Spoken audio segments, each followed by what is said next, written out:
السلام عليكم. في يوم السبت الموافق ل8 مارس 2014 على الساعة 12:41 صباحا أقلعت الطائرة الماليزية رقم 370 من مطار كوالالمبور الدولي في ماليزيا متجهة إلى العاصمة الصينية بكين. كان على متن الطائرة 239 شخصا بينهم طاقم الطائرة. بعد إقلاعها من كوالالمبور بدأت الطائرة تحلق فوق البحر الواقع بين ماليزيا والفيتنام، ولكن عند الساعة 1:30 فجرا اختفت فجأة من شاشات الرادارات في تلك المنطقة البحرية. كان هذا الاختفاء المفاجئ والغامض بداية لواحد من أكبر الألغاز في تاريخ الطيران، والذي تحول لاحقا إلى قضية عالمية أثارت اهتمام الملايين. بعد فترة من البحث اكتشف أن الطائرة لم تختفي في الموقع الذي ظهرت فيه آخر مرة على الرادارات، بل إن مكان اختفائها الحقيقي كان أبعد بكثير.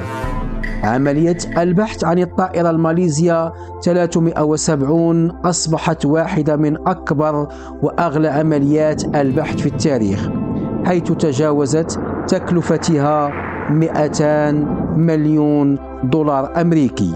بالإضافة إلى ذلك أثارت القضية ظهور العديد من النظريات الغريبة والمثيرة للجدل، بعضها كان منطقيا واستند إلى تحليل الحقائق، بينما كان بعضها الآخر بعيدا عن المنطق، مثل نظريات اختفاء الطائرة من قبل كائنات فضائية.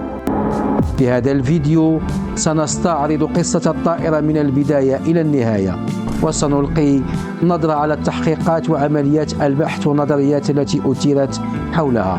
فتابعوا معنا واستمتعوا بالمشاهدة. السلام عليكم، معكم يونس، مرحبا بكم.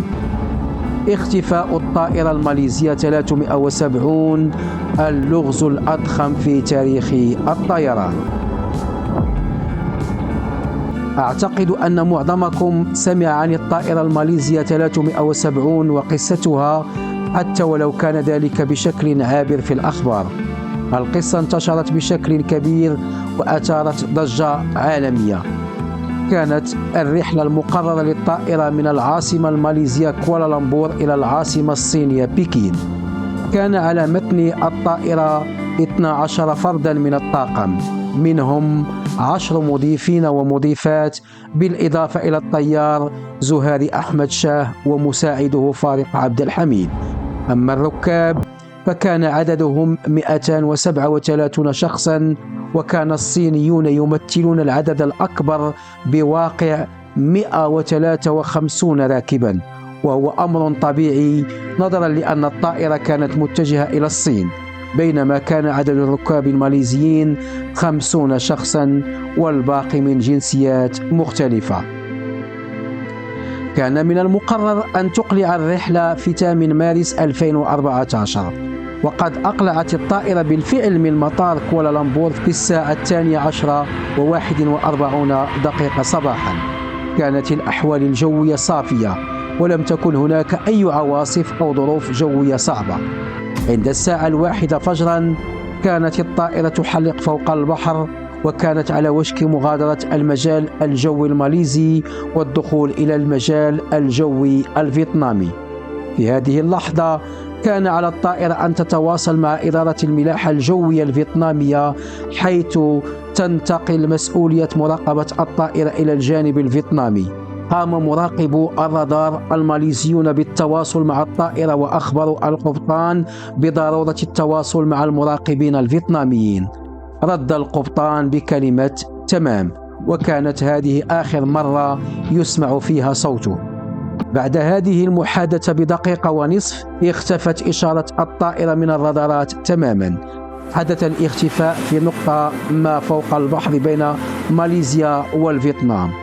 استغرب موظفو المراقبة اختفاء الطائرة بشكل مفاجئ، وبدأوا بالتواصل مع الجهات الأخرى بما في ذلك المراقبين الفيتناميين والمطارات القريبة للبحث عن أي أثر للطائرة، ولكن جميع الردود كانت سلبية ولم يتم العثور على أي أثر للطائرة. عند الساعة 2 فجرا دخلت إدارة الطيران الماليزية في حالة طوارئ، وتم استدعاء كبار المسؤولين والفنيين حتى أن بعضهم تم إيقاظهم من النوم. بدأ فريق الطوارئ بالتواصل مع جميع الدول المجاورة بما في ذلك فيتنام، تايلاند، الهونغ كونغ، طالبا منهم المساعدة في البحث عن الطائرة، ولكن مرة أخرى كانت جميع الردود سلبية. بحلول الساعة 6:30 صباحا كان من المفترض أن تصل الطائرة إلى بكين، وعندما لم تصل بدأ خبر اختفاء الطائرة الماليزية 370 بالانتشار. بدأت وسائل الإعلام والقنوات التلفزيونية بتغطية الحدث، وأصبح الخبر حديث العالم بأسره. تأثر أهالي الركاب بشكل كبير وبدأت المشاعر بالتصاعد. كانت الحكومة الماليزية تعلم أن كمية الوقود في الطائرة تكفي ل7 ساعات فقط، مما يعني أن بحلول الساعة 8:30 صباحا سينفد الوقود، وبالتالي فإن الطائرة ستسقط حتما في مكان ما. ولكن لم يكن لديهم أي فكرة عن مكانها. كل ما كانوا يعرفونه هو آخر موقع ظهرت فيه الطائرة على الرادارات، فتم إرسال فرق البحث جوية وبحرية إلى ذلك الموقع لبدء عمليات البحث. معظم الركاب على متن الطائرة كانوا صينيين، مما جعل وضع أهاليهم في الصين مأساويا. قامت الحكومة الصينية بجمع أقارب المفقودين في أحد الفنادق القريبة من مطار بكين، حيث كانوا ينتظرون وصول أبنائهم. ولكن مع انتشار خبر اختفاء الطائرة أصبح الوضع في الفندق فوضويا. كان الصحفيون يتجمعون حول الفندق ويوجهون كاميراتهم نحو الأهالي الذين كانوا في حالة صدمة. حاول المسؤولون الصينيون تهدئة الأهالي والصحفيين في نفس الوقت، مؤكدين أنهم يعملون مع الحكومة الماليزية للعثور على الطائرة في أسرع وقت ممكن.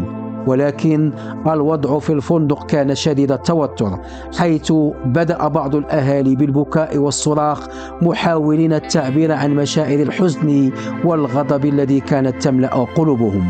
حدثت مشكلة أخرى عندما حاول بعض الأهالي الاتصال بأقاربهم المفقودين على متن الطائرة. كانت الهواتف ترن ولكن دون أي رد من الطرف الآخر. هذا الأمر تكرر مع أكثر من شخص، مما جعل الأهالي يستنتجون أن أقاربهم ما زالوا على قيد الحياة وأنهم موجودون في مكان ما داخل شبكة الاتصالات. ولكن عندما توجه الأهالي إلى المسؤولين الصينيين بهذه المعلومة، كان رد المسؤولين أنهم لا يمتلكون التكنولوجيا اللازمة لتتبع الاتصالات الدولية. أدى ذلك إلى تفاقم غضب الأهالي الذين اعتقدوا أن هناك إمكانية لإنقاذ أقاربهم إذا تحرك المسؤولون بسرعة.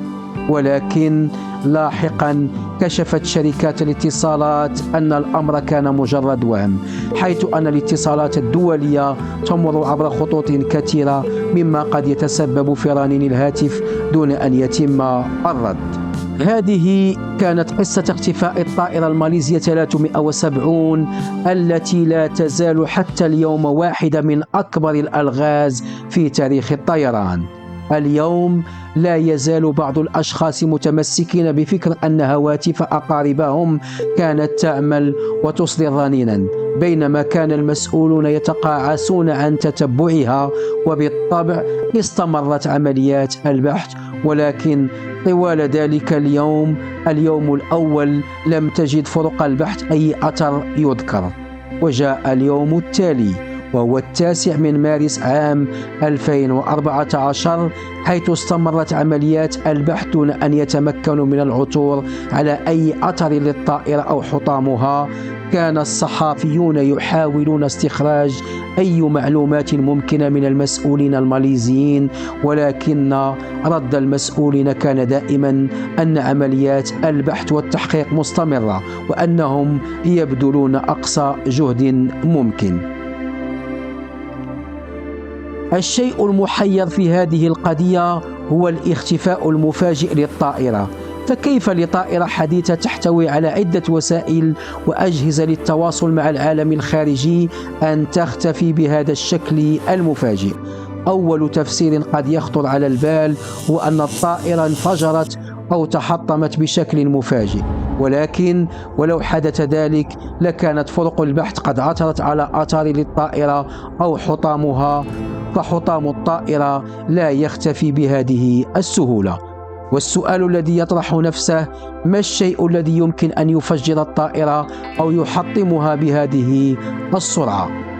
التفسير الثاني المحتمل هو أن هناك شخصا ما على متن الطائرة لديه الخبرة التقنية الكافية لإطفاء الأجهزة التي تبث موقع الطائرة.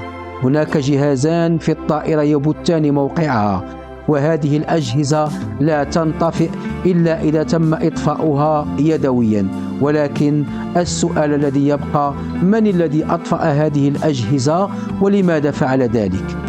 المفاجأة العجيبة التي حدثت بعد ذلك، أي في 10 من مارس 2014، أي بعد يومين من اختفاء الطائرة، هي اكتشاف أن الطائرة في الواقع لم تختفي في المكان الذي فقدت فيه إشارتها لأول مرة. نعم، إشارة الطائرة اختفت في ذلك المكان بين ماليزيا والفيتنام. ولكن المعلومات الجديدة التي وصلت من القوات العسكرية الماليزية تشير إلى أن الرادارات العسكرية طويلة المدى الموجودة في القواعد العسكرية التقطت موقع الطائرة، وهذه الرادارات لا تحتاج إلى التواصل مع أجهزة الطائرة لتحديد موقعها، بل تستخدم موجات عاكسة لتحديد مواقع الأجسام الطائرة. والمفاجأة كانت أن الرادارات أشارت إلى أن الطائرة عادت باتجاه الأراضي الماليزية، أي بعد أن اختفت إشارتها من رادارات المراقبة الجوية، اتخذت الطائرة مسار عودة وطارت فوق الأراضي الماليزية، ثم صعدت بزاوية حتى خرجت من نطاق تغطية الرادارات العسكرية واختفت مرة أخرى.